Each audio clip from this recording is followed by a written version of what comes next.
هذا كنزكم إنه منهاج رب العالمين فاجعلوا القرآن دستورا لكم تفلحون والله يهدي المفلحون.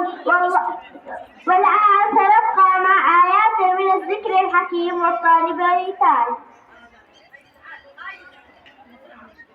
أعوذ بالله من الشيطان الرجيم. بسم الله الرحمن الرحيم. إنما المؤمنون إخوة فأصلحوا بين أخويكم واتقوا الله لعلكم ترحمون.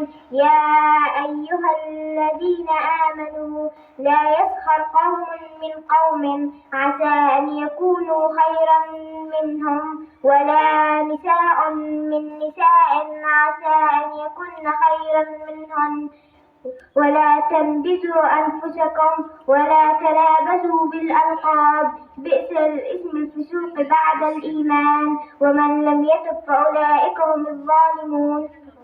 أنتِ حيا الطالبة.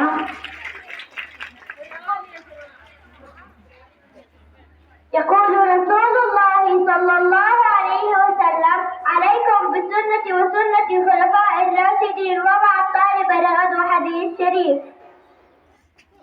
قال رسول الله صلى الله عليه وسلم المسلم أخو المسلم لا يظلمه ولا يخذله ولا يحقره بحسب امرئ من الشر أن يحقر أخاه المسلم. كل المسلم على المسلم حرام دمه وماله وعرضه.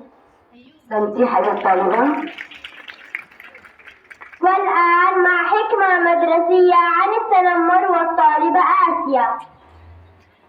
حكمة مدرسية عن التنمر. إذا كان الناس يحاولون إسقاطك فهذا يعني أنك تتفوق عليهم. لا تتذمر، لا تعتدي، وكن صديقا جيدا. لا أحد يشفي نفسه عن طريقة إصابة شخص آخر. أحسنتِ حيا الطالبة.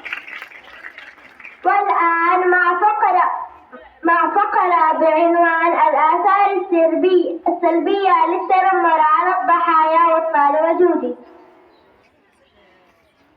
الآثار السلبية للتنمر على الضحايا: 1. التغيب المستمر عن المدرسة وضعف التحصيل الدراسي. 2. الإصابة بأمراض التوتر والقلق والاضطرابات النفسية.